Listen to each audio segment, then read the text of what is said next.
গৌড়বঙ্গ বিশ্ববিদ্যালয়ের আন্ডারে যারা বিভিন্ন কলেজের 6 সেমিস্টারে পড়ছো এবং তোমার সাবজেক্ট যদি পাস কোর্সের সোশ্যালজি থাকে, তাহলে আজকের সাজেশনের সোশ্যালজি পেপারের এসএসসি 4 ভিডিওটি তোমার জন্য। সুতরাং আজকের ভিডিওটি তোমার জন্য ভীষণ ইম্পর্টেন্ট। অবশ্যই সকলের সাথে শেয়ার করে কন্টিনিউ দেখতে থেকো। এই পেপারের টোটাল 8টি প্রশ্ন থাকবে এবং সেখান থেকে 4খানা প্রশ্ন করতে হবে এবং প্রত্যেকটা প্রশ্নের মান থাকবে 8, অর্থাৎ 4 8 32 নাম্বারে তোমাকে কোশ্চেন আনসার করতে হবে এই পেপার থেকে। তো দেখে নাও সাজেশনের প্রশ্নগুলোর মধ্যে প্রথম প্রশ্ন, সামাজিক লিঙ্গ নির্মাণ বলতে কী বোঝো? সমসামাজিকতা কাকে বলে? সামাজিক লিঙ্গ সমাজতত্ত্ব অধ্যয়নের গুরুত্ব আলোচনা করো। সামাজিক লিঙ্গের সংজ্ঞা দাও। যথাযথ উদাহরণের সাথে জৈবিক লিঙ্গ এবং সামাজিক লিঙ্গের মধ্যে পার্থক্য আলোচনা করো। নেক্সট, জাতি এবং সামাজিক লিঙ্গের মধ্যে সম্পর্কটি আলোচনা করো। নেক্সট, পরিবারের মধ্যে সামাজিক লিঙ্গ পার্থক্যগুলি কীভাবে বর্তমান থাকে তা আলোচনা করো। নেক্সট, লিঙ্গ ও সমাজতত্ত্বের বিষয়বস্তু আলোচনা করো। নেক্সট, লিঙ্গের সামাজিক নির্মাণের ওপর একটি টিকা লেখো।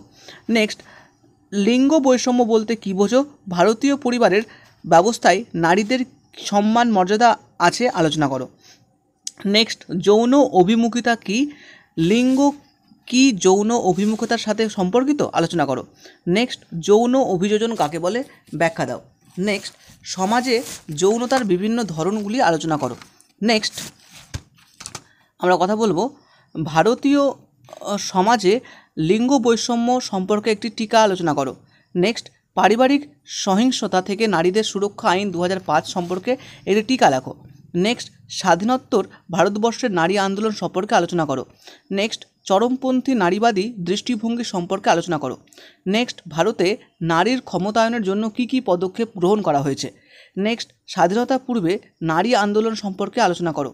ভারতে নারীদের ওপর পারিবারিক হিংসার বিষয়ে একটি টিকা লেখো। নেক্সট, কর্মক্ষেত্রে মহিলাদের সমস্যাগুলি আলোচনা করো। নেক্সট, জাতিভিত্তিক সমাজে দলিত নারীর সামাজিক মর্যাদা সম্পর্কে আলোচনা করো। নেক্সট, চিপকো আন্দোলনে মহিলাদের অংশগ্রহণ সম্পর্কে আলোচনা করো।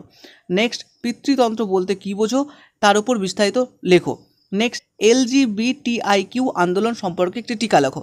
তো এই হচ্ছে মোটামুটি তোমাদের এসএসসি 4 অর্থাৎ সোশ্যালজি সাবজেক্টের এসএসসি 4 সাজেশন। আশা করি এই সাজেশন প্রশ্নগুলো তুমি যদি একবার কমপ্লিট করো তো আগামী পরীক্ষায় তোমাকে ভীষণভাবে সহযোগিতা করবে।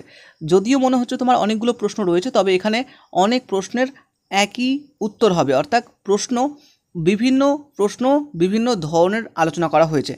তো আমার মনে হয় এই সমস্ত প্রশ্নগুলো তোমাকে ভীষণভাবে সহযোগিতা করবে। একবার কমপ্লিট করো, দেখবে তোমাকে পরীক্ষার জন্য আরও এক স্টেপ এগিয়ে দেবে। তো চলো সকলে খুব ভালোভাবে পরীক্ষা দাও। দেখা হচ্ছে পরবর্তী কোনো ভিডিওতে। সকলে ভালো থেকো, সুস্থ থেকো এবং কলেজ ইউনিভার্সিটি চাকরি সংক্রান্ত যাবতীয় তথ্য পাওয়ার জন্য আমাদের চ্যানেলটি সাবস্ক্রাইব করে পাশে থেকো। Thank you.